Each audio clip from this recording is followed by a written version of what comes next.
ஆன்மீக சொந்தங்கள் அனைவருக்கும் வணக்கங்க. இன்னைக்கு நம்மளுடைய சேனலில் ஆடி அமாவாசை அப்படின்ற ஒரு தினம் அப்படின்றத நம்ம எல்லோருமே கடைபிடித்துட்டு வரோம் அப்படின்னு சொல்லலாங்க. இந்த ஆடி அமாவாசையானது ஆகஸ்ட் 12ஆம் தேதி புதன்கிழமை வருது. இந்த ஆடி அமாவாசை அப்படின்றது நம்ம முன்னோர்களை வழிபட்டு அவங்களுடைய ஆசையை பெறுவதற்குரிய ஒரு மிக சிறந்த நாள் அப்படின்றது நம்ம எல்லோருக்குமே தெரியும். இந்த நாளில் புனித நதிகளில் நீராடி முன்னோர்களுக்கு தர்ப்பணம் கொடுத்து ஏழைகளுக்கும் மற்றவங்களுக்கும் தானம் கொடுப்பது ரொம்ப ரொம்ப முக்கியமானதாக பார்க்கப்படுது. இது தவிர ஆடி அமாவாசையப்போ வேறு என்னென்ன செய்தால் முன்னோர்களுடைய ஆசையுடன் புண்ணியங்களும் நமக்கு கிடைக்கும் அப்படின்னு தான் இந்த வீடியோவில் முழுமையாக தெரிஞ்சுக்க போகிறோம்.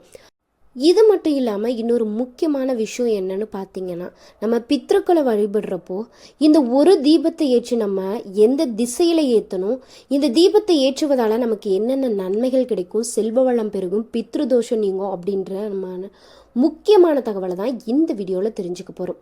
வீடியோவை ஸ்கிப் பண்ணாமல் முழுமையாக பாருங்கள். வாங்க வீடியோக்குள்ளே போகலாம். ஆடி அமாவாசை அப்படின்றது தமிழ் மாதமான ஆடி மாதத்தில் வரக்கூடிய அமாவாசை நாள் தாங்க. அன்று முன்னோர்களை வணங்கி அவங்களுடைய ஆசையை பெறுவது ரொம்ப முக்கியமானதாக சொல்லப்படுது. அன்றைய தினத்தில் முன்னோர்களுக்கு சிறப்பு பூஜைகள் செய்து உணவு படைத்து வணங்கினா அவர்கள் சந்தோஷமாக ஆசி வழங்குவார்கள் அப்படின்றது நம்ம எல்லோருடைய நம்பிக்கையாக இருக்குது. இதனால் குடும்பத்தில் நன்மை அப்படின்றது நம்மளுக்கு கிடைக்கும். தட்சிணாயன புண்ணிய காலத்தில் வரக்கூடிய முதல் அமாவாசை அப்படின்றதால ஆடி அமாவாசைக்குன்னு ஒரு தனி சிறப்பே இருக்குங்க. அதாவது ஆடி அமாவாசையப்போ பித்ருலோகத்தில் இருக்கக்கூடிய நம்மளுடைய முன்னோர்கள் பூமிக்கு புறப்பட்டு வருவதாகவும் இவங்க மகாலய அமாவாசை வரை பூமியிலேயே தங்கியிருந்து தங்களுடைய சந்ததியினருக்கு ஆசி வழங்கி அவர்களின் வாழ்வில் இருக்கக்கூடிய துன்பங்களை தீர்த்து வைப்பதா ஐதீகமாக சொல்லப்படுது. ஆன்மீக ரீதியாகவும் ஆடி அமாவாசை அப்படின்றது ரொம்பவே சக்தி வாய்ந்த ஒரு மாதமாக தான் பார்க்கப்படுது. இந்த நாளில் விரதம் இருந்து அம்பிகை வழிபாட்டை மேற்கொண்டால் தலையெழுத்தே மாறும் அப்படின்றது நிறைய பேருடைய நம்பிக்கையா இருக்கும் அப்படின்னு சொல்லலாங்க. உங்களுக்கும் அம்மனை பிடிக்கும் அப்படின்னா மறக்காம இந்த வீடியோக்கு ஒரு லைக் பண்ணிட்டு அம்மனுக்கு போற்றி போற்றி அப்படின்னு சொல்லிட்டு 3 முறை கமெண்ட் பாக்ஸில் கமெண்ட் பண்ணுங்க. அந்த அம்மனை நினைக்கக்கூடிய ஒவ்வொரு நொடியுமே நம்மளுக்கு நன்மைகள் அப்படின்றது நிறையவே கிடைக்கும். இந்த அமாவாசையில் நம்ம என்ன செய்யணும் அப்படின்ற ஒரு கேள்வி நம்ம எல்லோருக்குமே இருக்கும். ஆடி அமாவாசையப்போ அதிகாலையில் எழுந்து புனித நதிகளில் நீராடணும். ஆறு, கடல் போன்ற நீர்நிலைகளில் நம்ம வீட்டுக்கு பக்கத்தில் இருந்தாலும் சரி, நம்ம அந்த நீர்நிலைகளுக்கு சென்று தர்ப்பணம் செஞ்சுட்டு முன்னோர்களுக்கான பித்ரு கடனை நம்ம முதல்ல அந்த நாளில் நம்ம நினைவேற்றணுங்க. ஆற்றங்கரை, கடற்கரை இல்லைன்னா கோவில் குளக்கரையில் தர்ப்பை புல், தண்ணீர் மற்றும் சமைத்த சாத உருண்டைகளை பிண்டம், அதாவது நம்ம உருண்டை பிடிச்சிட்டு முன்னோர்களுக்கு அர்ப்பணிக்கணும். இந்த பொருட்களை கொடுக்குறப்போ இறந்தவர்களுடைய ஆத்மா சாந்தி அடைய சில மந்திரங்களுமே நம்ம சொல்லணும். இந்த அமாவாசையை மட்டும் நம்ம ஏங்க முக்கியமானதாக பார்க்கப்படுறோம்? இதுவும் சில பேருக்கு ஒரு கேள்வியாக தான் இருக்கும். இந்த நாளில் தென்னிந்தியாவில் ரொம்ப ரொம்ப முக்கியமான ஒரு நாளாக பார்க்கப்படுறாங்க.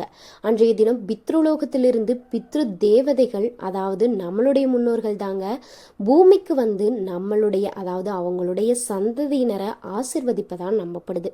அவங்களுக்கு உணவு இல்லைன்னா தண்ணீர் கொடுப்பதன் மூலம் அவங்களுடைய ஆன்மா அப்படின்றது சாந்தி அடையும்.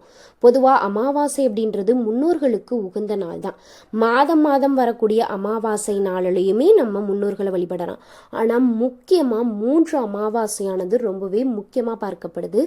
ஆடி அமாவாசை, தை அமாவாசை, புரட்டாசி அமாவாசை, இந்த 3 அமாவாசையுமே ரொம்ப ரொம்ப சிறப்பானதாக பார்க்கப்படுதுங்க. நம்ம இந்த ஆடி அமாவாசை தினத்தில் நம்ம முன்னோர்களுக்கு, அதாவது நம்ம வீட்டில் யாராவது அப்பா அம்மா இறந்துருக்காங்க அப்படின்னா அன்றைய தினத்தில் நம்ம அவங்களுக்கு எந்த உணவு ரொம்ப ரொம்ப பிடிக்குமோ அந்த உணவெல்லாம் நம்ம சமைத்து அவங்களுக்கு படையல் போட்டு வணங்குவது நம்ம எல்லோருடைய வழக்கமாக இருக்குது. இதை தான் நம்ம காலம் காலமாக கடைபிடித்துட்டு வரோம் அப்படின்னு சொல்லலாம். குறிப்பாக இன்னும் நம்ம என்ன ஒரு விஷயத்த செய்யணும்னா, அன்றைய தினம் ஏழை எளியவங்களுக்கு அன்னதானம் கொடுக்கலாங்க. இதனாலையும் நம்ம முன்னோர்களுடைய ஆசி அப்படின்றது நமக்கு கிடைக்கும். ஆடி அமாவாசையப்போ என்ன செய்யலாம், செய்யக்கூடாது அப்படின்னு சாஸ்திரங்களில் ஒரு வழிமுறையை வகுக்கப்பட்டிருக்காங்க. அதை பின்பற்றி முன்னோர்களுடைய ஆசையை பெற்று வாழ்வில் நம்மளால் வளம் பெற முடியும்.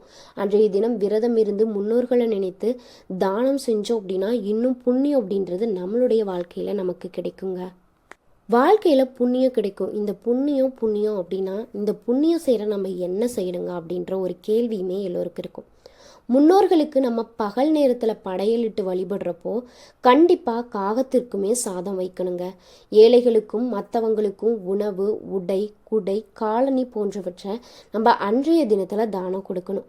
குறிப்பாக பசுமாட்டிற்கு அகத்திக்கீரை சாப்பிட கொடுக்கணும். காலையில் தர்ப்பணம் கொடுத்து முடித்த உடனேயே, இல்லை நீங்கள் மாலை நேரத்தில் தர்ப்பணம் கொடுக்குறீங்க அப்படின்னா அந்த நேரத்துலையுமே கொடுத்துட்டு, நம்ம மாலை நேரத்தை விட அதிகாலை நேரத்தில் தர்ப்பணம் கொடுப்பது தாங்க ரொம்ப ரொம்ப நல்லது. நீங்கள் எப்போ தர்ப்பணம் கொடுக்குறீங்களோ அப்போது அந்த தர்ப்பணத்தை முடித்த உடனே உங்கள் வீட்டுக்கு பக்கத்துலேயோ இல்லை எங்கே இருக்கக்கூடிய சிவன் கோவிலுக்கு சென்று நம்மளுடைய முன்னோர்களின் ஆன்மா சாந்தி அடைய நீங்கள் மனதார வேண்டிக்கணும். அவங்களுக்காக விளக்கேற்றியுமே வழிபடணும். இது அவங்களுக்கு மோட்சத்தை கொடுக்கும் அப்படின்னும் சாஸ்திர ரீதியாக சொல்லப்படுது. ஒருவேளை பித்ருலோகத்தில் பலவிதமான துன்பங்களை நம்மளுடைய முன்னோர்கள் அனுபவிச்சுட்டு இருக்காங்க அப்படின்னா நம்ம செய்யக்கூடிய இந்த வழிபாடுகளால் அவங்களுக்கு மோட்சம் அப்படின்றது கிடைக்கும். இது நம்மளுடைய சந்ததிக்கே புண்ணியத்தையுமே பெற்றுத்தருங்க. அதனால நீங்கள் மறக்காமல் தர்ப்பணம் செஞ்சீங்க அப்படின்னா உடனே சிவன் கோவிலுக்கு சென்று நீங்கள் கிழக்கு திசையில் இந்த தீபத்தை ஏற்றினீங்க அப்படின்னா உங்களுடைய முன்னோர்களுக்கு கண்டிப்பாக மோட்சம் அப்படின்றது கிடைக்கும். நம்மளுடைய வாழ்க்கையிலையுமே புண்ணியம் அப்படின்றது கிடைக்கும். இந்த நாளில் நம்ம சிவன் கோவிலுக்கு போகிறோம் இல்லையா, அதாவது நம்ம முன்னோர்களுடைய ஆசையை பெற தான் நம்ம அவங்களுக்கு தர்ப்பணம் கொடுக்குறோம். அவங்களுக்கு ஏதாவது மோட்சம் கிடைக்காம இருந்தாங்க அப்படின்னா அந்த மோட்சம் கிடைக்கிறதுக்காக தான் நம்ம இந்த தீபமை ஏற்றுறோங்க. அந்த நாளில் இப்போது நம்ம இந்த தீபம் ஏற்றுறோம் இல்லையா, அதுக்கு என்ன யூஸ் பண்ணணும் அப்படின்னும் சில பேருக்கு இது ஒரு கேள்வியாகவே இருக்கும். நம்ம பித்ருக்களுடைய ஆசையை பெறணும் அப்படின்னா நல்லெண்ணெய் இல்லைன்னா தூய பசு எண்ணெய் போட்டு பஞ்சுத்திரி போட்டு அகல் விளக்கு ஏற்றுவது ரொம்ப ரொம்ப சிறந்ததுங்க. அன்றைய தினத்தில் முன்னோர்களை வழிபட ஏதுவாக விளக்கு மற்றும் தீபம் ஏற்றக்கூடிய வழிமுறைகள் அப்படின்னும் சாஸ்திர ரீதியாக நிறைய சொல்லப்பட்டிருக்கு. விளக்கு வகை, அதாவது நம்ம மண் அகல் விளக்கு இல்லைன்னா பித்தளை இல்லைன்னா வெண்கல விளக்கு நம்ம பயன்படுத்திக்கலாங்க. நம்ம எண்ணெயை பயன்படுத்தணும் அப்படின்னா பித்ருக்களுடைய ஆன்மா சாந்தி அடையணும் அப்படின்னு நினச்சிங்கன்னா நல்லெண்ணெய் ரொம்ப ரொம்ப உகந்ததுங்க. குடும்ப சுபிட்சத்திற்கு நீங்கள் பசெண்ணெய்யும் பயன்படுத்திக்கலாம். நம்ம எப்படி திரி போடணும் அப்படின்னா சாதாரணமாக பஞ்சு திரி இல்லை தடைகள் நீங்கணும். உங்களுடைய வாழ்க்கையில் நிறைய தடைகள் ஏற்பட்டுட்டு இருந்துச்சு அப்படின்னா நீங்கள் பஞ்சு திரி போடணும். இல்லைனா வாழை நாரில் செய்த நீங்கள் திரியுமே நம்ம பயன்படுத்திக்கலாம். இப்போ நீங்கள் தீபம் ஏற்றுறீங்க இல்லையா, அந்த தீபத்தை எந்த திசையில் நம்ம ஏற்றணும் அப்படின்னு நிறைய பேருக்கு ஒரு கேள்வியாக இருக்கும். அதாவது அன்றைய தினத்தில் நம்ம பித்ருக்களை தர்ப்பணம் செஞ்சுட்டு அதுக்கப்புறம் நம்ம ஏற்றுறோம் இல்லையா, அந்த தீபத்தை தெற்கு திசை, அதாவது பித்ருக்கள் வாழக்கூடிய திசை தெற்கு என்பதால் அவங்களுடைய ஆசையை பெறுவதற்கு நம்ம தெற்கு நோக்கி தாங்க தீபம் ஏற்றி வழிபடணும். கிழக்கு திசையை நோக்கி நம்ம தீபம் ஏற்றணும் அப்படின்னா நம்மளுடைய வீட்டு பூஜை அறையில் வழக்கமான தெய்வ வழிபாட்டிற்கு தான் நம்ம கிழக்கு நோக்கி தீபம் ஏற்றணும். இதோ மோட்ச தீபம் அப்படின்னு சில ஆலயங்களில் ஏற்றுவாங்க. இது ஆடி அமாவாசை நாளில் நம்ம மாலை நேரத்தில் சிவன் கோவில் இல்லைனா பெருமாள் கோவிலுக்கு சென்று முன்னோர்களுடைய ஆன்மா நற்கதி அடையணும், மோட்சம் கிடைக்கணும் அப்படின்னு நினச்சிங்கன்னா அன்றைய தினத்தில் நீங்கள் மாலை நேரத்தில் இந்த மோட்ச தீபம் ஏற்றுவது உங்களுடைய குடும்பத்திற்கு அளவற்ற புண்ணியத்தை கொடுக்குங்க. இது மட்டும் இல்லாமல் சில வழிபாட்டு முறை அப்படின்னும் சாஸ்திர ரீதியாக சொல்லப்படுது. அந்த வழிபாட்டு முறை நம்ம முன்னோர்களுக்கு ஏதாவது பிடித்த உணவுகளை சமைக்கிறோம் இல்லையா, நம்ம விரதம் இருந்து அன்றைய தினத்தை கடைபிடித்துட்டு இவங்களுக்கெல்லாம் படையல் போட்டு நம்ம சாமி கும்பிட்டு அவங்கள வழிபட்டுட்டு அப்புறம் தான் நம்ம சாப்பிடுவோம். அந்த வழிபடுறதுக்கு முன்னாடியே நம்ம அவங்களுக்கு படைக்கப்பட்ட உணவுகளை முதல்ல வைக்கக்கூடிய ஒரு விஷயம், நம்ம காகத்திற்கு தாங்க உணவு வைக்கணும். காலையில் குளிச்சுட்டு சமைச்ச உணவை முதல்ல காகத்திற்கு தான் வைக்கணும்.